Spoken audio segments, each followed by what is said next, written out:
tiempo con plantas que con ninguna otra cosa. O sea, todo mi trabajo de artista plástica se dirige hacia allá y se ha dirigido como por muchos caminos. Cada proyecto tiene como una manera diferente de aproximarse al mundo de las plantas. Y con motivo de esta invitación, pues decidí hablar de un proyecto que es muy importante para mí, que es Nativas Foráneas. Este es un proyecto escultórico que nació en 2010 para una exposición en la Cámara de Comercio.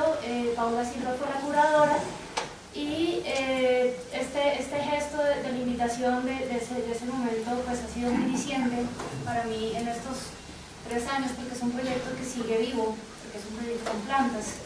Así que entonces, bueno, mientras voy hablando, voy a poner estas primeras imágenes que fue como el nacimiento del vivero. A ver, Nativas, uy. ¿Otra vez? Bueno. Nativas Foráneas nace de una observación muy sencilla que tiene que ver con algo muy típico de Colombia, y es una especie de negación de lo propio. Si uno camina y recorre Bogotá conociendo un poco de botánica, se da cuenta. Nace de observar cómo es la arborización en Bogotá y en general en Colombia, pero bueno, me centro en Bogotá porque es un proyecto totalmente local. En Bogotá la mayoría de las especies son traídas de fuera, ¿no? Lo que más vemos en Bogotá son urapanes, pinos y eucaliptos. Los urapanes son de la India, los pinos del norte de América, los eucaliptos de Australia. En los jardines pasa un poco eso, pues nosotros estamos en uno de los países con más diversidad del mundo, y es curioso que no la apreciamos, ¿no? Entonces, todo el proyecto de Nativas Foráneas tiene que ver con un intento de volver a traer estas plantas propias del bosque andino a la ciudad. Me concentré en enredaderas porque las enredaderas son muy avispadas, ellas ganan territorio rápidamente, se pueden adaptar a los espacios urbanos, es decir, a espacios verticales, cerrados. Y bueno, a mí me parecen fascinantes como la estructura de crecimiento de las enredaderas musicas.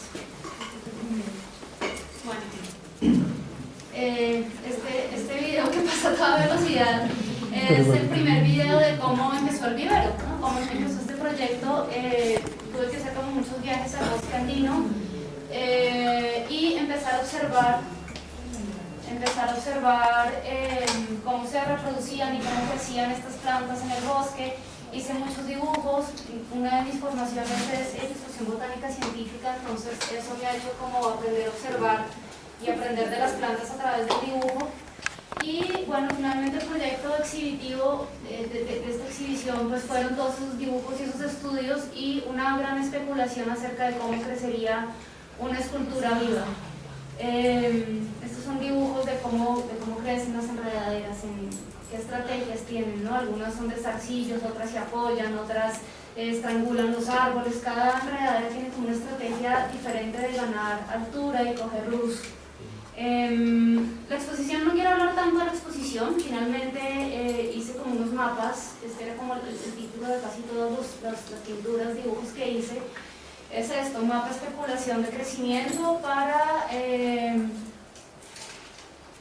bueno, estos son los nombres de las enredaderas que usé. Y estaba especulando cómo sería simplemente poner una estructura metálica en donde estas enredaderas fueran creciendo y se fueran apropiando como de ese espacio. Es un proyecto escultórico que propuse para la Cámara de Comercio, luego para la biblioteca. De hecho sigo como con ilusión de hacerlo, y eso pues me ha hecho que mantenga durante estos años el vivero. Perdón un segundo.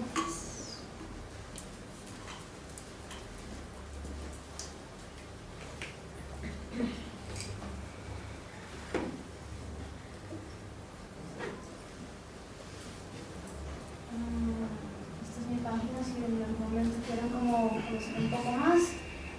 Creo que bueno, este es el video que no me ha dejado ver. ¿Cómo bajo?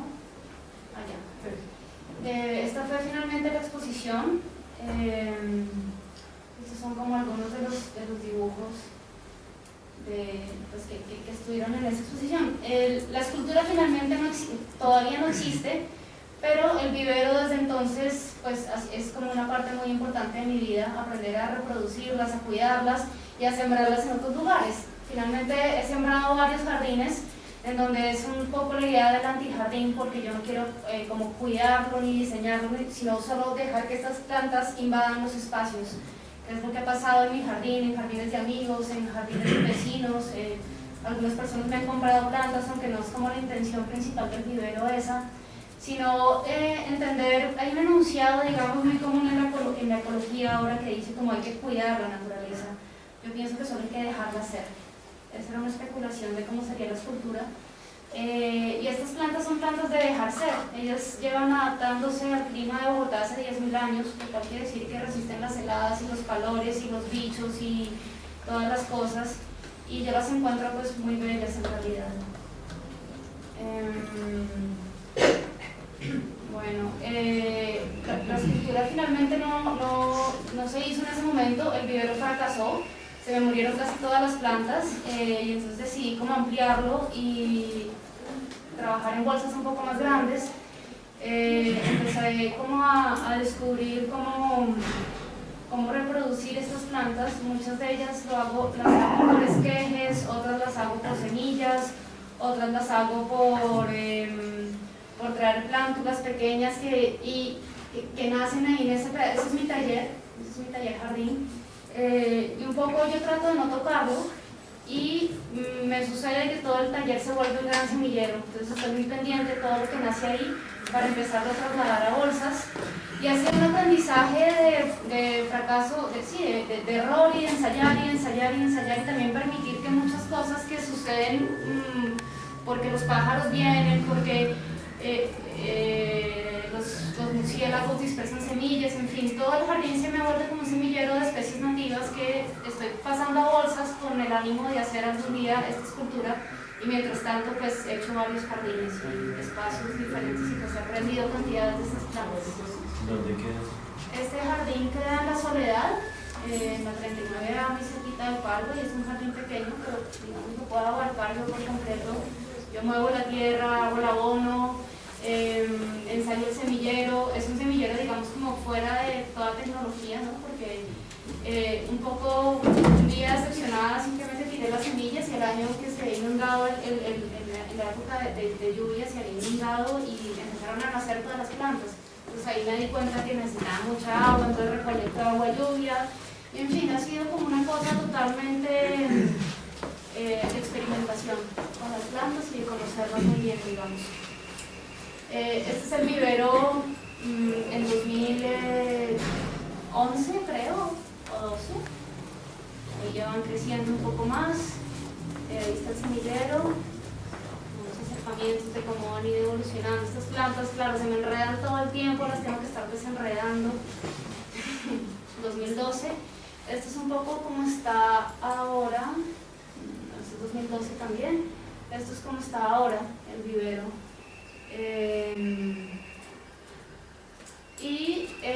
Un poco, bueno, cuando uno quiere hacer una escultura en espacio público, pues tiene que ser muy paciente, ¿no? Mi referente siempre es Cristo, que su primer proyecto se demoró 11 años, yo llevo 3, no estoy tan mal. Pero quería de todas maneras hacer posible, ¿no?, estas esculturas, entonces cambié un poco de dimensión. Bueno, les quisiera mostrar un poco las especies que tengo en el vivero. Esto es la covera, que es una especie que la polinizan los murciélagos, por eso es así de grande, es muy bella, pero después de un año como que se pone toda café. Esta es la bomarea, que es muy común en los bosques, uno presta atención, se la encuentra por todas partes. Ahí está el vivero pequeño. Esta es la Muticia flematis, la bomarea otra vez. Esta es una salvia, tengo como varias especies de salvia, roja, negra y azul. Varias plantas del vivero, la Muticia flematis.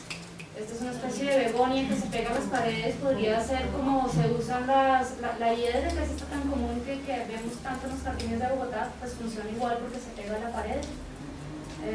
La Muticia flematis otra vez. Ahí están las plantas enredándose un poco. La curúa. las grúas y nuevamente la covea. Estas son como las especies principales, y ahora tengo más o menos la mitad del vivero es la sección de colados, o sea, cosas que llegan por otros medios y hay veces entre las semillas colados, en fin. Entonces, les estaba diciendo que con el ánimo de poder hacer una escultura, digamos que recordé una exposición que tuve en 2009 que fue Desarraigo, que tiene que ver también con la observación del bosque, con este desconocimiento y este desprecio que tenemos por lo propio en muchos bosques en Colombia. Lo que la gente hace es limpiarlos y quitarle las orquídeas, las bromelias, las especies que están encima de los árboles que piensan que son parásitos pero no lo son. Y esta es una imagen de esa exposición que fue Desarraigo en 2009, en donde me puse a recolectar esta supuesta basura de los bosques y terminé haciendo una instalación que luego pues volví y la sembré en mi jardín, estas plantas. Entonces me gustó mucho esta idea como de la planta móvil y la planta flotante. Esta fue como la primera maqueta de escultura que hice chiquitina. Una de las fotos que está en la vitrina es una foto de esta exposición. Las bromelias son plantas que del árbol solo necesitan el soporte porque ellas se llenan de agua y sus hojas tienen como esas estructuras celulares para alimentarse desde ahí. Y pues fue una exposición que para mí resultó muy triste porque era como ver un bosque sin bosque, ¿no? Era como un vacío de bosque. Al final llené toda la sala de la exposición con estas imágenes. Y digamos, de esto me quedó como esta idea de colgar y de flotar, hacer flotar un bosque, ¿no?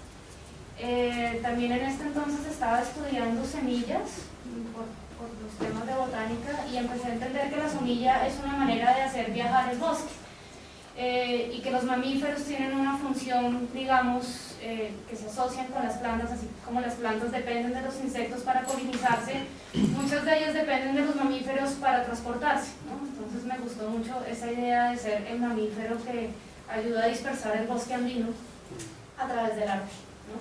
Hay veces es a través de los ríos, hay veces es a través del viento. Pues yo soy un mamífero que lo hace a través del arte porque no tengo de otra.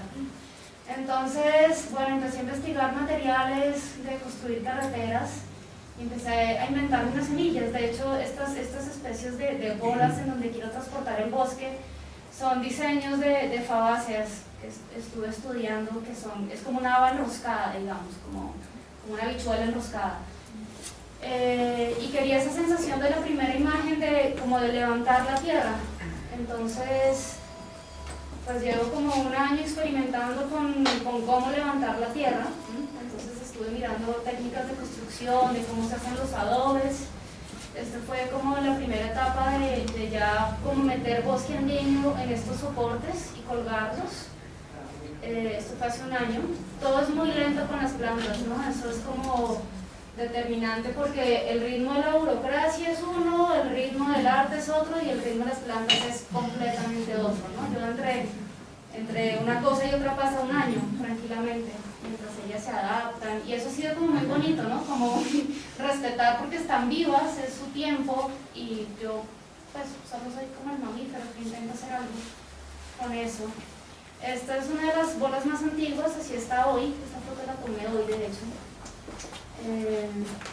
Y reproduce un poco el espíritu del bosque andino donde todo se enmaraña en cantidades. Aquí está como el intento de levantar la tierra. Hay como unos acercamientos de cómo se van enredando esas plantas en el soporte, cómo están colgadas. Esta es la bomarea, la flor anaranjada que vimos antes. Este es el estado actual, digamos, de la escultura, es este. Van a ser como 6 o 5 bolas de tierra con varias especies de bosque andino, de enredaderas andinas colgadas. Y esto, si todo sale bien, dentro de un mes las cuelgo en el Parkway, encima de un huracán que cortaron. Quedó un vacío y en ese vacío quiero colgarlas. Estoy como en el proceso de lograr eso.